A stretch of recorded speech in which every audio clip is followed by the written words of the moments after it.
Hey folks, welcome back. Another month has passed. I can't believe we're into April already. I say that every month, but they just seem to go by faster and faster.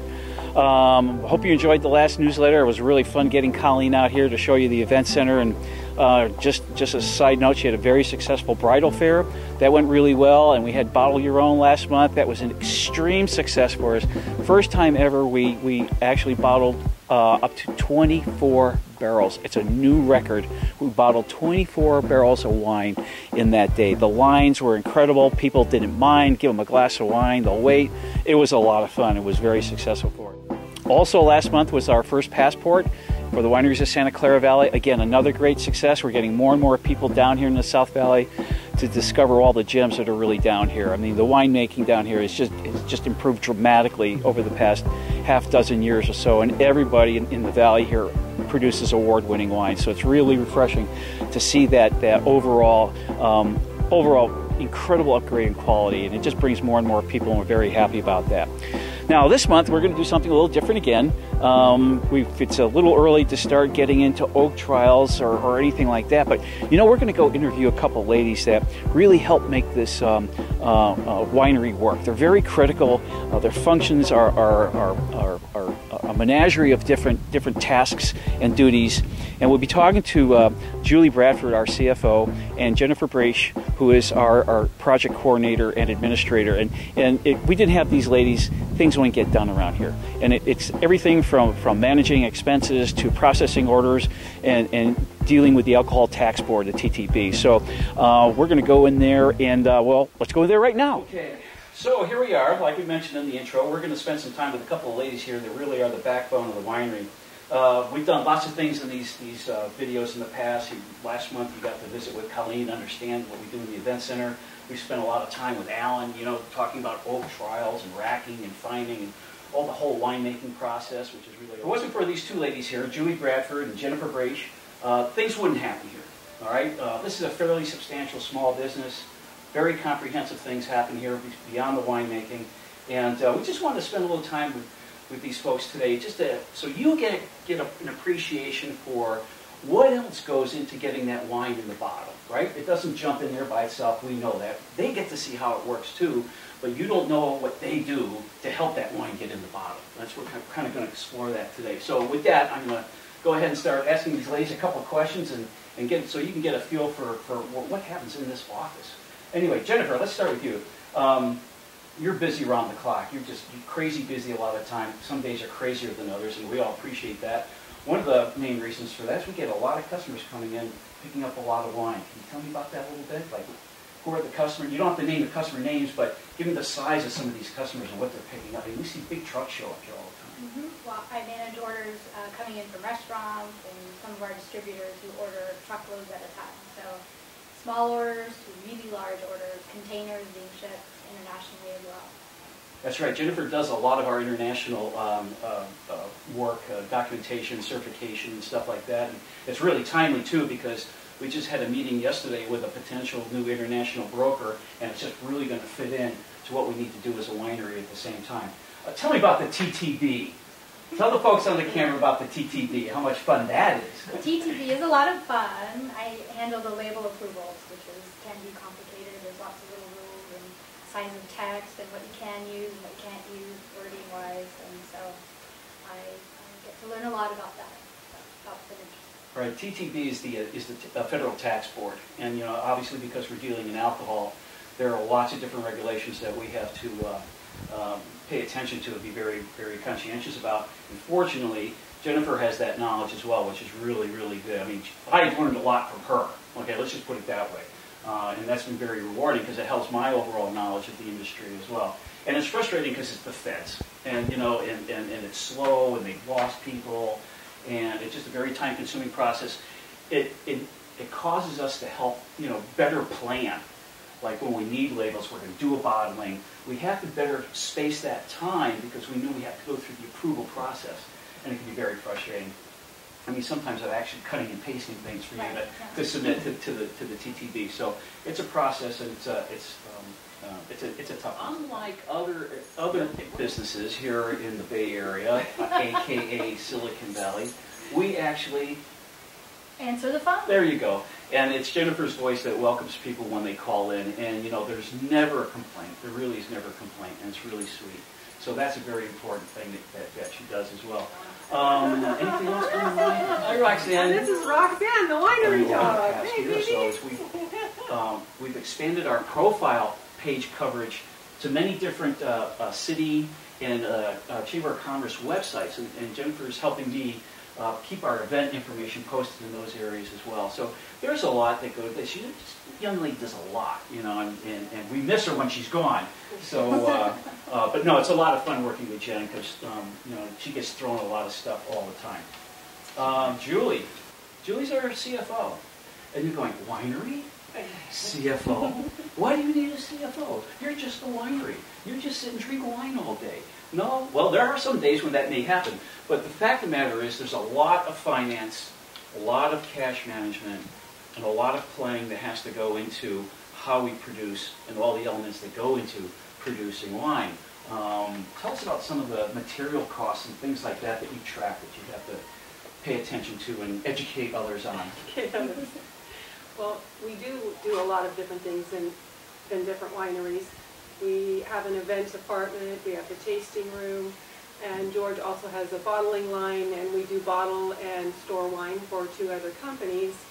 And in all the departments, we try to do P&Ls and job cost for the events. And in this business, sometimes it is hard, it is ag, and sometimes you're at the mercy of the weather, and different things do happen. So you're always trying to manage your budget with purchasing of the bottles, the grapes, the wine, the budget, and so it does take a lot of time and consideration. And I would also like to say that the staff here is just incredible. I work with an incredible staff, and everybody works really hard here. And when Greg said the backbone of the company, I wanted to laugh because I think the backbone of the company is George and the guys in the warehouse, because they physically work really hard to make it all happen. Yeah, they do it, and the gears have to keep turning, though. Okay, and that's the whole point here. Everything works together, not always in unison, but as close to unison as we can. But the interesting thing about the industry is we have seasonal costs that come up. Yes. So we're coming into like bud break, and towards the end of the season, we have to go buy what? We have to buy fruit, right? You know, for winemaking at the end of the year, we buy. Well, now we're taking care of the vineyards. So we're putting in new soil. Okay. We're processing that, getting that ready for the new growth of the grapes for the next harvest. So when we're not harvesting or watching the grapes, we have our other costs, which are taking care of the soil and the land and the trees and the pruning and the landscaping and too. The landscaping too in this area. And we're getting ready to landscape for weddings. Weddings will be starting next month, and we'll be putting in all the flowers, and it will just be absolutely gorgeous out here. And because we produce, you know, a food group, there's lots of different tax ramifications that you have to deal with, you know, almost on a daily basis. Can you tell us a little bit about that? Actually, yes, monthly we have 4 different taxes we have to file to the state and to the federal. One of them is every 15 days, and the other 2 are monthly. And we have to log all of our wine, not by case good, but by gallons. And we have to share all the gallons that move in and out of the company. And some of them move in and out, and they are taxed. And some people don't know that either, that as wine moves from the warehouse and it's being sold, not only do we have to pay sales tax, but we have federal and state taxes that we do pay on the wine also. Yeah. So that's another cost to the company, and a lot of people don't realize that that's an extent. I have a question. Is there a cost, you know, from a tax perspective, moving it from the warehouse into the tasting room? Or is that just a balance sheet kind of transaction? Moving inventory from the warehouse to the tasting room is moving it. Yes, once the inventory leaves the warehouse, it is the tasting room, and at that point it gets taxed because it's considered a wine that has been sold. Right. So you have the sales tax plus the state and federal tax, wine tax that you have to pay. So there it is. So there's a lot that has to be managed, inventory, and It's a lot of work. So Jen and I do a lot in this office. Yeah, right, yeah. We work really hard to support the rest of the staff and all the departments around here. It's really terrific. It is fun. It is fun. I know. We goof off sometimes in the afternoon and get funny, and it's a kick in the pants. Now, because you have to blow off the steam. You have to. It's so intense sometimes. You have to. You know, I have a good friend that he's still in high tech, and he markets cloud computing.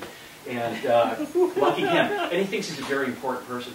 And then I said to him the other day, I said, you know, you don't really know what goes on, you know, beyond the tasting room. You don't understand or appreciate all the different facets of the business that make that, again, that wine jump into the bottle. I said, I'm working harder here than I ever worked at HP. Then he looked at me and go, what? I said, yeah, we have our stress bombs. We have our stress bombs. We have days where it's like, oh my gosh, you know, we need to get that done now. You know, more often than not, sometimes. One more thing on Julie here. Now, being that we have full-time employees, that means we have a payroll and we have HR responsibilities. So, guess who's our HR director at the same time? Does that present a challenge, or is that pretty routine, or it's got its moments, doesn't it? It is challenging sometimes, and also being here, there's a lot of different things that you have to do for HR here, and it's different for the people that work in the office versus the staff that's in the warehouse, and there are safety issues out there, and so there's a little difference in that, and helping support them. And we have a large part-time staff as well.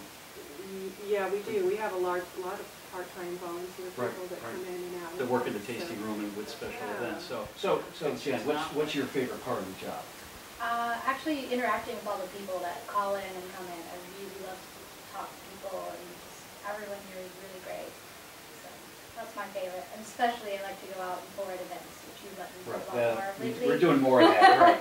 I like that a lot. Right. Yeah, you've got to be a social animal in this business. There's no other way around it. Because you work with so many different people, and it's fun being in front of the general public at the same time. So, I would say the people. I would say working here with the three brothers, the family environment, and the staff here is just really incredible. And I do, even though I'm a numbers person, I have the black and white side of me. I love the people side of it, and I love to go out and pour, and I think our product is incredible, and I think in the last couple of years we've made some really incredible wine, and I do also go out and do in the community and help pour. I'm doing a pouring tonight, and I love to share it, and I think it's a fun product, and it's a nice way to share stories with people and make new friends, and yeah, I enjoy it very much. you know, that's a really critical aspect here. What you've heard from both these ladies is that, you know, they have a passion for the industry and the product at the same time. They're so passionate about it, they have the confidence where they can go out and properly represent the winery and the product. And that's all right. Anything else, ladies?